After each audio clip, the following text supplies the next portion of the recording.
السلام علیکم ناظرین، اسلامک ڈسکوری اسٹوڈیو میں خوش آمدید۔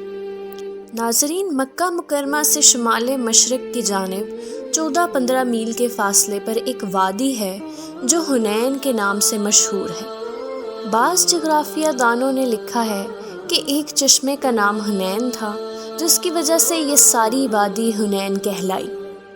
یہاں قبیلہ حوازن آباد تھا اور اس قبیلے کو اپنی افرادی کثرت، اپنے نوجوانوں کی شجاعت اور فنون سپہ گری خصوصاً تیر اندازی میں ان کی بے نظیر مہارت کے باعث تمام عرب قبائل میں ایک ممتاز مقام حاصل تھا۔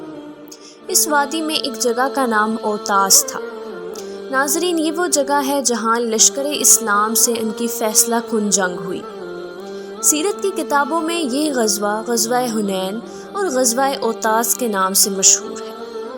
ناظرین، اسلامک ڈسکوری اسٹوڈیو کی اس ڈاکیومنٹری میں ہم آپ کو غزوہ حنین سے متعلق مکمل معلومات مستند روایات کی روشنی میں بتائیں گے۔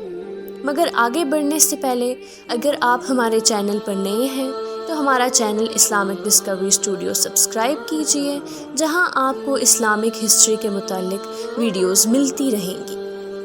ناظرین، جب حضور کریم صلی اللہ علیہ وآلہ وسلم نے مکہ کو فتح کر لیا اور قبائل قریش کی اکثریت نے اسلام قبول کر لیا تو جزیرہ عرب کے بیشتر قبائل بارگاہ رسالت میں حاضر ہو کر اسلام قبول کرنے لگے، مگر بنو حوازن اور بنو ثقیف کا معاملہ اس کے برعکس تھا۔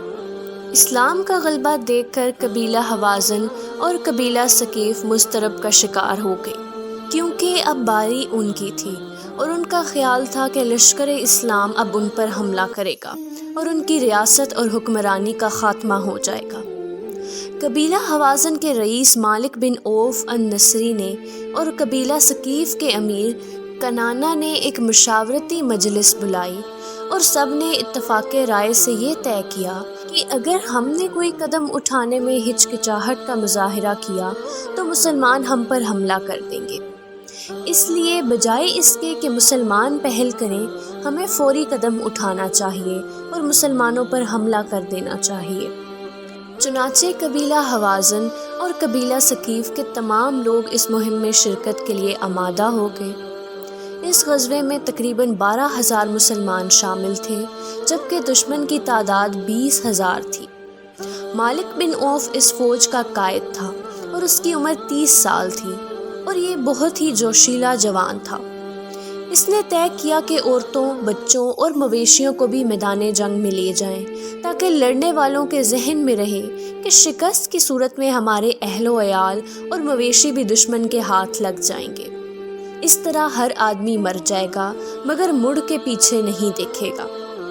ناظرین گرامی، 6 شوال سن 8 ہجری کو حضور نبی کریم صلی اللہ علیہ وآلہ وسلم لشکر کی قیادت کرتے ہوئے حنین کی طرف روانہ ہوئے، اور لشکر میں 10,000 تو وہی خوش نصیب تھے جو مدینہ سے ساتھ آئے اور فتح مکہ میں بھی شامل ہوئے تھے۔ 2,000 کے قریب مکہ کے نو مسلم تھے، اور اس کے علاوہ جو لوگ ابھی تک مشرک تھے ان میں سے بھی 80 افراد شامل ہوئے۔ حنین کے قریب پہنچ کر حضور کریم صلی اللہ علیہ وآلہ وسلم نے دشمن کے ساز و سامان اور جنگی تدبیر جاننے کے لیے حضرت عبداللہ بن ابی رضی اللہ تعالیٰ عنہ کو بھیجا۔ حضرت عبداللہ بن ابی رضی اللہ تعالیٰ عنہ کو کسی نے نہ پہچانا اور وہ ان میں گھل مل گئے۔ اس طرح انہوں نے تمام ضروری معلومات حاصل کر لیں اور واپس آ کر بتایا کہ وہ لوگ تو عورتوں کے علاوہ ہزاروں کی تعداد میں مویشی بھی ساتھ لائے ہیں۔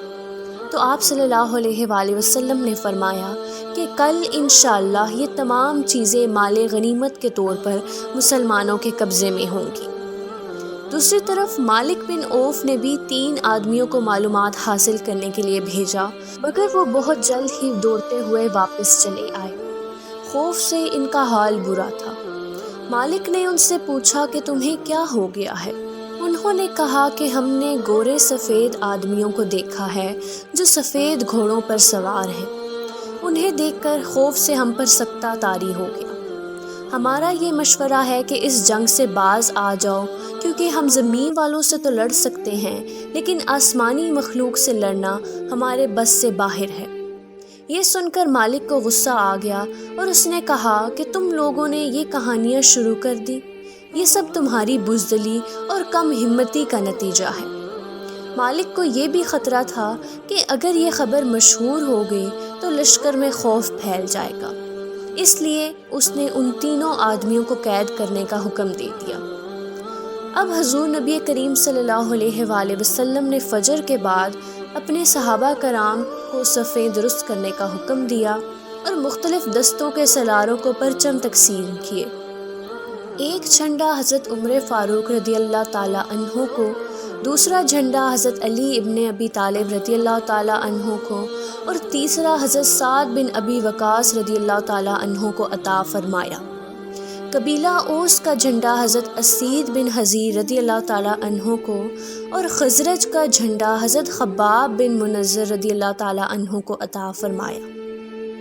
جس دن لڑائی ہونی تھی اس سے پہلی رات مالک بن اوف نے قبیلہ حوازن اور قبیلہ ثقیف کے تیر اندازوں کو مناسب مقامات پر بٹھا دیا اور کہا کہ جب جنگ شروع ہو جائے تو تم سب ایک ساتھ حملہ کر دینا اور تیروں کی بارش کر دینا۔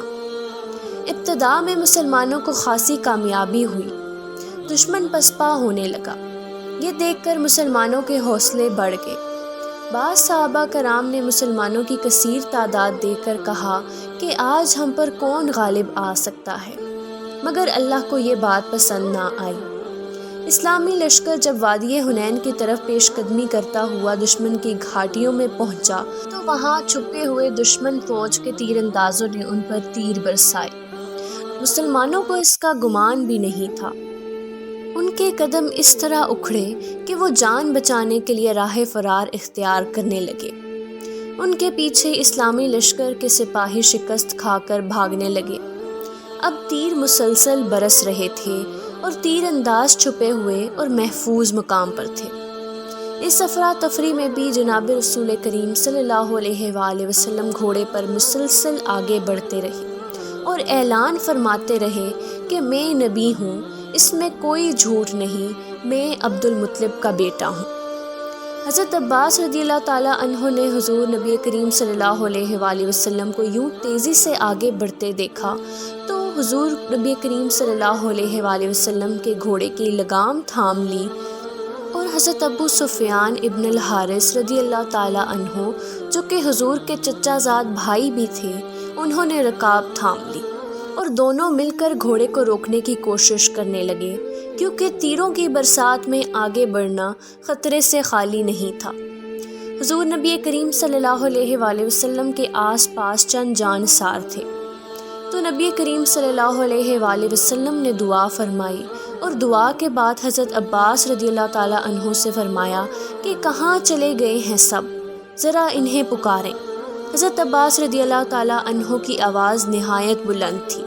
انہوں نے جب نعرہ لگایا تو ایک دم تمام فوجیں پلٹ کی اور اس طرح منتشر لشکر چند لمحوں میں پھر سے منظم ہو گیا۔